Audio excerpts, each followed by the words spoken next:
Good morning, grinders. Ngayong araw ay magtatanim naman tayo kasi kahapon natapos ko na yung pagtatabas ng damo. Kaya ngayon magtatanim tayo ng ng butig. Mangunguha tayo ng pangtanim. Ayun dun, mga pangtanim. Meron na ako ditong kahapon, inipon eh.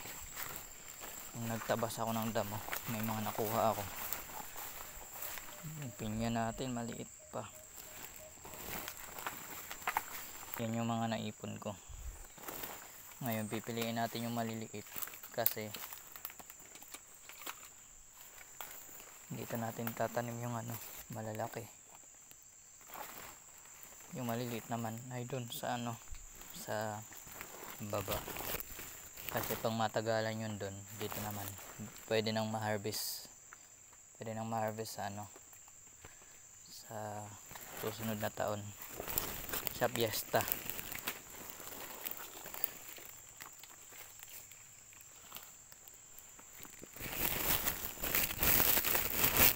Maliliit lang kukunin natin.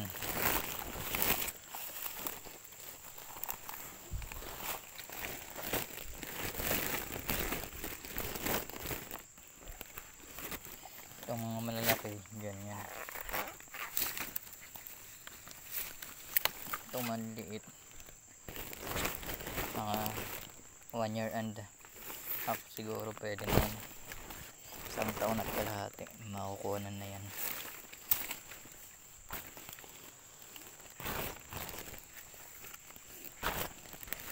Pwede na silang harvest sa susunod na mga isang taon at kalahati. Ito, yan na lang yan.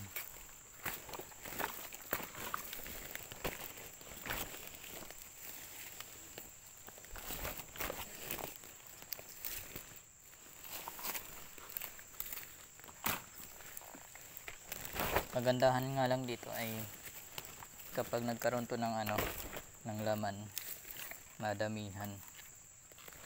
Di kagaya ng gabi na isa lang talaga, pinakapuno niya lang.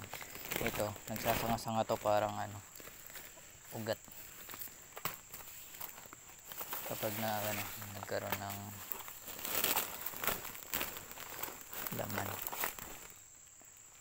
ng laman, dun meron pa yata ako dun nakuha. Puntahan ko muna.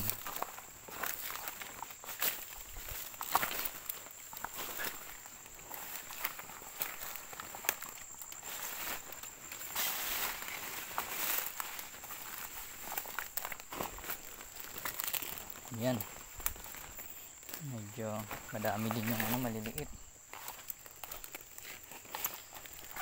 Madulas yung natin kasi umulan, kaya nagkakanda na ako.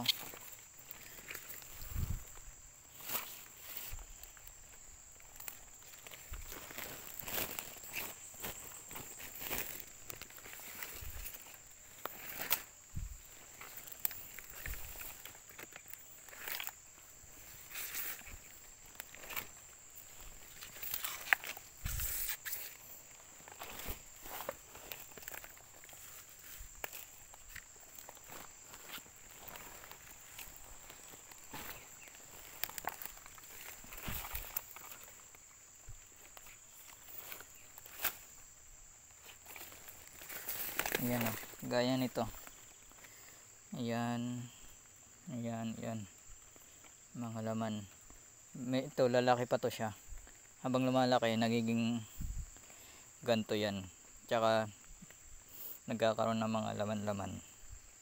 Lalaki pa tong mga to. Kaya pag tinanim natin yan, pwede na yan ma-harvest sa susunod na piyesta. Mahal daw yung nito dito eh.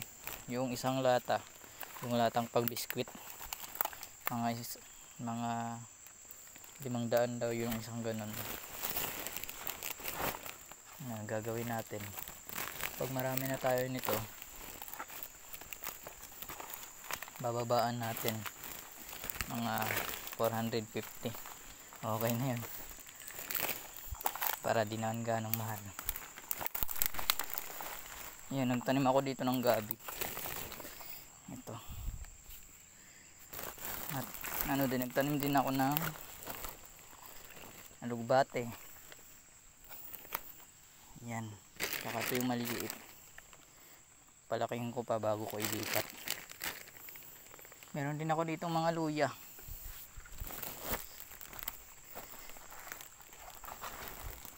Ito, luya.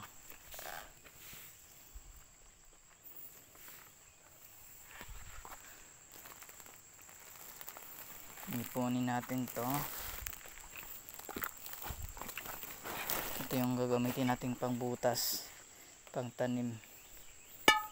Bakal to.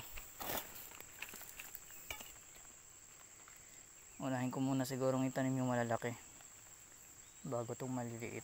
Ipunin ko muna. Iwan ko muna to ditong tripod. Tsaka to.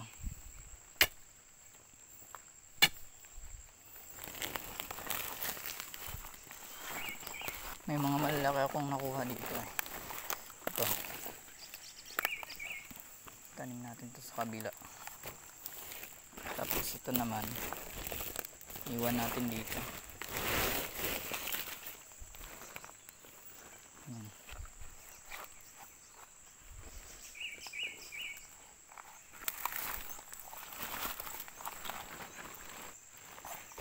May nakuha ko dito kahapon eh.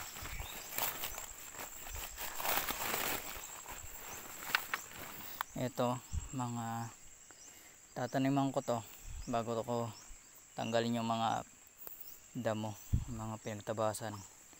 Kasi maano pa yan eh, mabubulok pa yung mga dahon yan. Kaya kapag natanggal na yan, mabilis na lang. Kapag nabulok na, mabilis na yung paglinis dito ng damo. Sariwa pa tong mga damong to eh. Kahapon lang tinabas.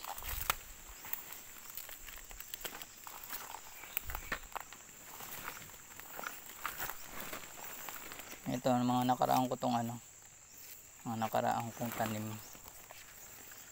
Ito, tatanim natin sa kabila.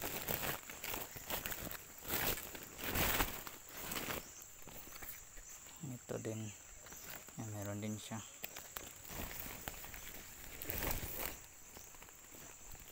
Ito naman, dito lang ito. Yung gabi. Kaso bulok. Mahal din daw yung ano niyan, isang piraso niyan 100 eh. Sa kabila na lang ito.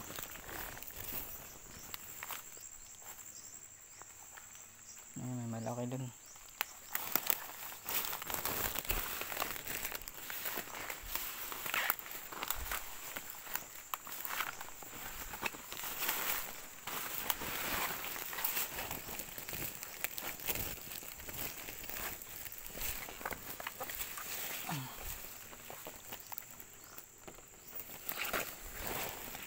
Ang laki naman ito.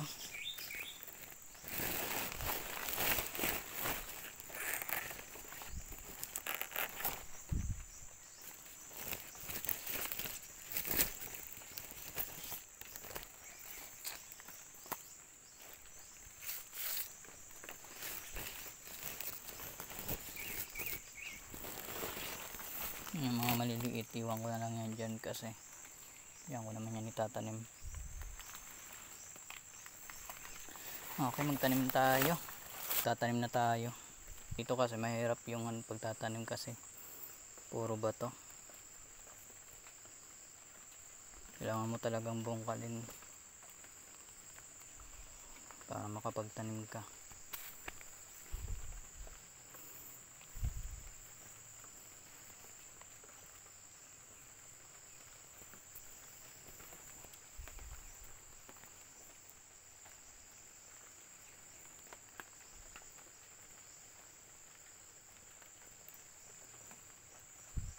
Tanim nito. Muna natin ilisan.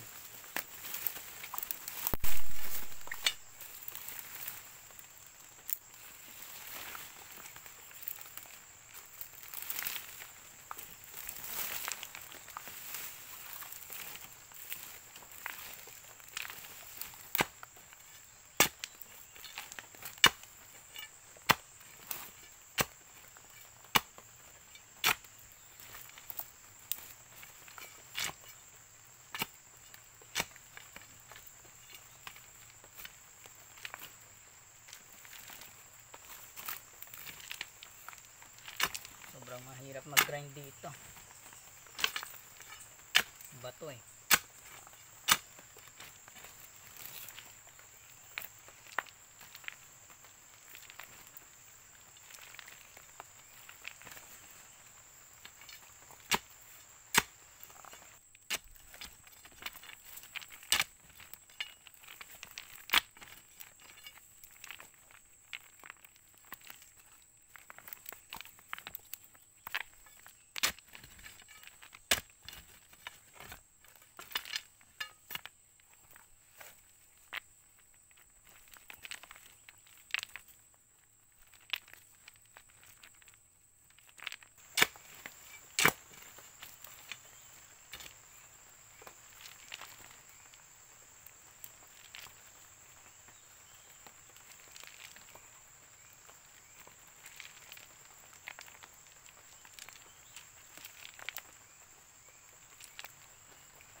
Ito na itatanim natin.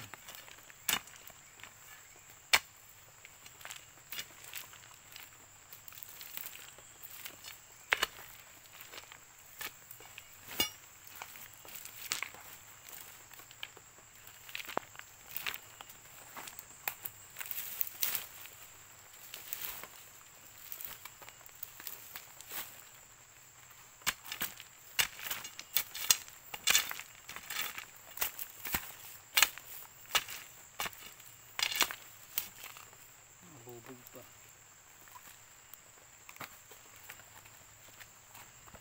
Okay na yan. Ayun na, nakapagtanim na tayo ng ng butig. At medyo marami na yung natanim natin. Mga sobra 15 piraso o puno ang natanim natin. At nakapaghukay tayo ng ng butig. Ganito yung itsura niyan. Lumalaki pa yan. Yan, butig. Ito naman ube, nahukay ko.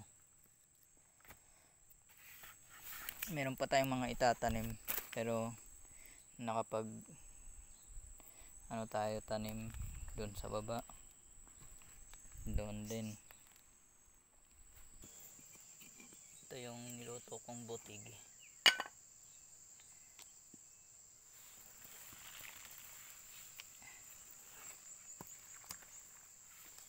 Init.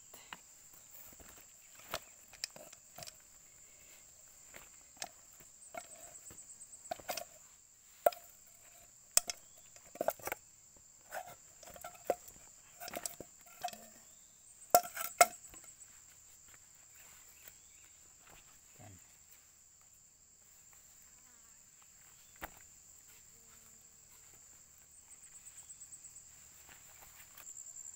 Yan yung pinakamasarap kong parte ng butig kasi malambot. Babalatan muna natin.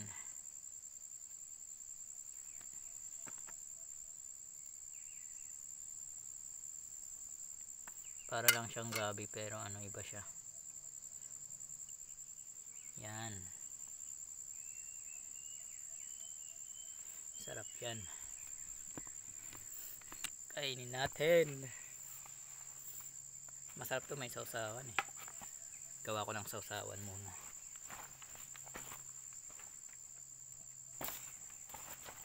Sarap to, may sausawan. Kaya ito na lang sausawan natin. Sili. Kita nyo yan. Sili yan. Yan. Mahilig ako sa maanghang. Yan. Marap ka dito. Marap ka.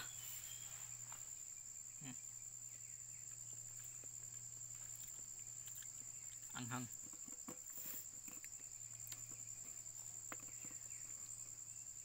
And sili.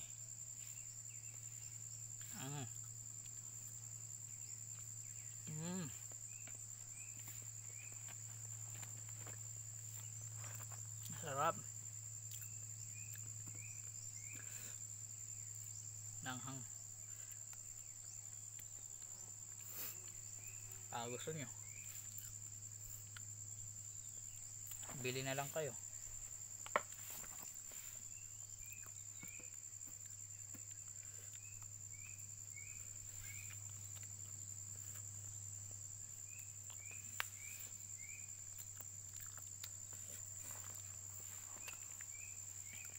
Kain muna ako.